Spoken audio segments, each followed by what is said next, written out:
성경적 비전이란 묵시가 없으면 백성이 방자히 행하거니와 신자가 살아가는 데 있어서 가장 중요한 요소 중 하나가 비전입니다. 내 신앙생활에 있어서도 가장 중요한 요소 중 하나가 비전입니다. 이것은 개인뿐만 아니라 단체, 공동체적으로도 마찬가지입니다. 교회가 하나님이 기뻐하시는 교회가 되기 위해서는 가장 중요한 요소 중 하나가 바로 교회의 비전입니다. 그런데 오늘날 가장 오해되어지고 있는 부분 중 하나가 바로 비전입니다. 왜냐하면 사람들이 꿈은 이루어진다라는 식으로 자기 마음의 소원의 입을 크게 벌리는 것, 그것을 비전으로 착각하고 있습니다. 성경적 의미의 비전. 성경적 의미의 비전은 하나님께서 하나님의 목적을 우리에게 보이신 것입니다. 세부적으로 말하면 비전이란 하나님의 꿈과 목적이어야 합니다. 내 꿈과 목적, 즉 야망이 아니라요. 그것이 나에게 계시로 보여져야 합니다. 내가 억지로 품는 것이 아닙니다. 즉 성경적인 관점에서 올바른 비전은 내가 하나님을 위해서 세운 큰 목표나 비전이 아니라 명목상 주님을 위해서라 하더라도 하나님이 나에게 보이신 하나님의 목적과 비전이 곧 나의 비전이 되어야 합니다. 그래서 헨리 블랙가비 목사님도 비전은 곧 하나님의 계시라고 말합니다. 본문이 그 사실을 뒷받침해 줍니다. 잠언 29장 18절 묵시가 없으면 백성이 방자히 행하거니와 라고 되어 있는데요. KJV 성경이 Where there is no vision, the people perish 라고 번역해서 우리는 비전이 없으면 백성이 망한다라고 이해합니다. 청년들이 자기 비전, 자기 목표, 자기 꿈을 분명히 세우면 방자히 행하지 않고 성공하게 된다. 이렇게 이해하고 가르쳐 왔습니다. KJV 성경이 번역을 잘못했다는 뜻은 아니며 다만 비전이란 말이 원래는 계시, revelation이라는 뜻이었으나 KJV 성경 번역 당시에는 문제가 없었습니다. 20세기에 들어서 그 의미가 자기의 꿈, 야망, ambition으로 번경된 것입니다. 그래서 혼란이 온 것입니다. 일례로 대학에 졸업할 때 꿈과 목표를 분명히 세운 학생들과 그렇지 못한 학생들을 대비할 때 전자의 학생들이 20년 후에 사회에서 성공한 사람이 되었더라 라고 합니다. 그래서 꿈, 비전을 확실히 정하고 그 꿈을 향해 달려가라. 꿈은 꼭 이루어진다는 식으로 위 잠언 29장 18절을 이해해 왔습니다. 이것은 본문 잠언 29장 18절을 오해한 것입니다. NKJV, NIV 성경은 이렇게 번역합니다. Where there is no revelation, the people perish. 계시가 없는 곳에 백성이 방자히 행한다. 비전이 아니라 계시라는 것입니다. 자기 마음속에 자기가 세운 계획, 꿈이 아니라 하나님이 주시는 계시입니다. 이것이 참된 비전입니다. 그래서 새 번역, 공동 번역 등도 계시라고 번역하고 있습니다. 개역은 묵시라고 했는데 그것도 계시라는 뜻입니다. 정리하면 성경적 의미에서 진정한 비전은 하나님이 하나님의 목적과 의도를 우리에게 계시하신 것입니다. 이것이 성경적 비전의 참 뜻입니다. 제가 성경적 목회 비전을 정립하게 된 계기. 목회자로서 제가 비전이 불분명했던 때가 과거에 한때 있었습니다. 저는 주님이 저를 목회자로 부르셨음을 뚜렷이 알고 있었습니다. 그래서 목회 이외의 교수 등의 다른 길을 한 번도 생각해 본 적이 없었습니다. 제가 미국에서 유학할 당시에도 교회를 개척하고 있었습니다. 그렇지만 어느 날 제가 방랑자임을 깨닫게 되었습니다. 왜냐하면 목회자적 소명감은 갖고 있었지만 하나님의 목적으로서의 비전은 뚜렷이 없다는 것을 그날 제가 깨달았기 때문입니다. 제 얘기는 하나님이 제게 보이신 하나님의 목적, 즉 성경적 의미의 비전이 당시에 제게 아직 선명하게 없었고 그것을 향해서 제 온 삶으로 달려가는 그 목표가 없었던 것입니다. 그러니까 이리저리 성경을 뒤지며 복음적인 설교를 했을지라도 제가 어디로 가고 있는지 하나님이 주신 방향 없이 목회를 하고 있었던 것입니다. 그날은 1995년 1월 2일이었습니다. 제가 처음에 서울에서 교회를 개척했을 때인데 그 작은 교회가 반쪽 나 버렸습니다. 그때 저는 너무나 힘들었습니다. 밥 먹을 힘조차 없었습니다. 만약 제가 성경적 비전을 확실히 갖고 있었다면, 즉 목회를 통해 성도들에게 하나님을 알게 하고 하나님의 얼굴을 구하게 하고 형식적 종교 생활이 아니라 내면적 친밀한 관계적 신앙생활로 인도한다는 그런 비전만 확실히 갖고 있었더라면 교회가 반쪽 나더라도 제가 그렇게 힘들어하지는 않았을 것입니다. 비전을 향해 가는 길에 당연히 치러야 하는 대가 정도로 여겼을 것입니다. 또한 그 당시 교계적으로도 꿈은 이루어진다 식의 비전이 활개치고 있었습니다. 그래서 제가 성경적 비전을 확립하기도 쉽지 않았던 시절이었습니다.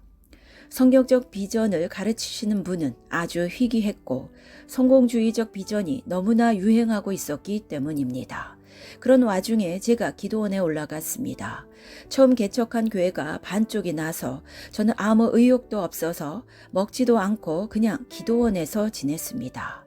그 기도원에서 원장님이 그 당시 성장하는 교회 담임을 겸하고 있었는데 그의 설교를 딱 2번 들었는데요. 제가 느낀 것은 주님이 만약 그 원장 목사님께 오셔서 누구누구 목사야, 내가 네게 어떻게 해주기를 원하느냐? 그러면 그분은 즉시 예 주님 요렇게 저렇게 해 주십시오. 이런 자기 비전이 그분은 확실히 갖고 있었습니다. 정말 자기 꿈을 종이에 적어서 아침 저녁으로 거울을 보면서 외운 모양인지요. 그분의 말씀이 지금도 또렷이 제게 기억납니다. 그분은 옆구리만 쿡 찌르면 그 비전이 쏟아져 나올 정도로요. 자기의 목회적 비전을 확실히 달달 외우고 있었습니다. 그런데 그 비전이 사람들에게 매우 어필할 만한 것들이었습니다. 그래서인지 그 당시에 그분의 목회는 대단히 잘 되고 있었습니다. 그런데 제가 보기에는 그게 일부는 성경인데 일부는 성경적이 아니었다라고 생각이 들었습니다. 지금 그분은 목회를 안 하고 계십니다. 그런데 어찌되었던 간에 그분의 모습을 보니까 제 모습이 대비되어 보였습니다. 나는 그게 꿈이 야망이 없었던 것입니다. 과거에 저도 제 나름대로 많은 계획, 비전을 세웠던 적이 있었습니다. 몇 개년 계획, 언제까지 몇 명 달성하고 그런 것. 그런데 꿈대로 되기는커녕 오히려 교회는 반쪽 나고 말았습니다. 그래서 실망이 더 컸던 것일까요? 그런데도 위대한 꿈을 품고 기도하라는 식으로 설교하는 그 기도원 원장님의 설교는 저를 더 힘들게 만드는 것을 느꼈습니다. 해봐도 안 되던데. 제가 푸념하다시피 혼자서 속으로 이렇게 말했습니다. 하나님, 그럼 저는 앞으로 어떻게 교회를 목회해야 됩니까? 저는 아무런 숫자적 계획이 없는데요. 구체적인 꿈과 목표가 없는데요. 저는 그렇게 푸념을 하면서도 주님이 제게 즉시로 응답을 주실 것이라고는 상상도 하지 못했습니다. 그런데 제 말이 입에서 떨어지자마자 전혀 예상치 않았는데 주님이 마치 기다리셨다는 듯이 뚜렷하게 뭐라고 말씀하셨습니다. 주님은 그때부터 제게 주님의 비전, 주님의 목적을 보여주시기 시작하셨습니다. 그것은 제가 설교 시간에 여러분과 나누고 있는 것들입니다. 습관적 종교 생활이 아니라 주님과 인격적 교제 생활, 하나님을 더 알아가는 것, 하나님의 손을 구하지 않고 하나님의 얼굴을 구하는 신앙, 올바른 성령 운동, 올바른 하나님이 주신 비전 갖기 등입니다. 한마디로 말하면 기독교 신앙의 본질 추구입니다. 여러 교회가 숫자적으로 성장하면 그 교회에서 하는 프로그램을 배워와서 자기 교회에 도입함으로써 그러한 숫자적 성장을 추구하는 교회들이 많습니다. 그래서 때로는 세미나 비용만 하더라도 수십만 원 되는 돈을 아끼지 않고 그렇게 해서라도 그 프로그램을 도입해서 교회가 성장만 한다면 얼마나 좋겠나 하면서 다른 사람의 성공을 따라하는 목회자도 과거에 많이 있었습니다. 저도 과거에 하나님께서 저를 성장시켜 가실 때 1년에 한두 차례 미국의 세미나에 참석해서 배우기도 했습니다. 또한 새롭게 나온 책들을 구입해서 읽기도 했습니다. 그런데 저는 그 교회의 프로그램을 배운 것이 아니라 A교회가 주님이 참으로 함께 하신다면 그 배후에 있는 가치관, 영성, 신앙관이 무엇인가 그것을 발견하고자 애썼습니다.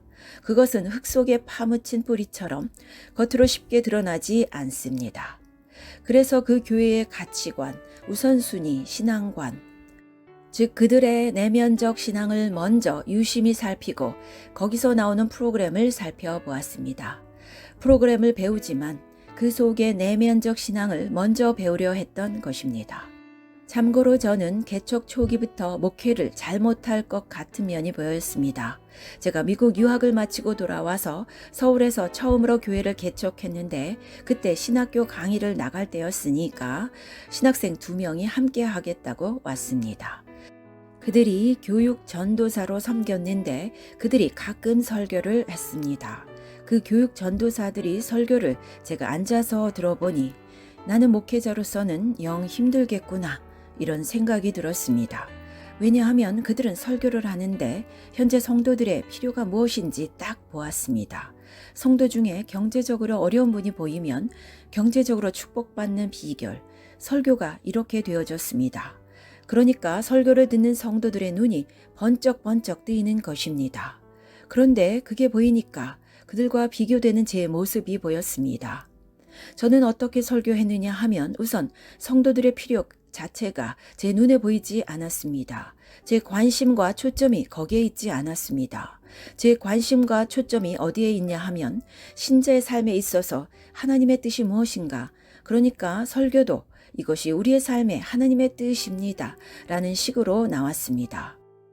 그러면 일부 성도는 내 발등에 지금 불이 떨어져 있는데 내 삶에 하나님의 뜻이 무슨 상관이냐 이렇게 반응하시는 분들도 있었습니다.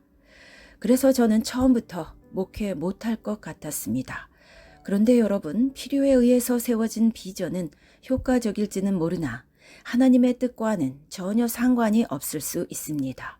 그런 성도와 교회는 아무리 세월이 지나도 결코 영적으로 성장하지 않습니다. 리더십은 영향력입니다.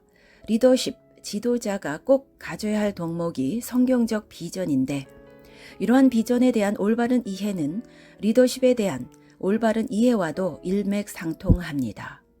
리더십에 있어 세계적으로 유명한 로버트 클링턴 교수는 리더십에 대해서 이렇게 정의했습니다. 리더십의 중심 임무는 하나님의 목적을 향해 하나님의 백성들에게 영향을 미치는 것이다.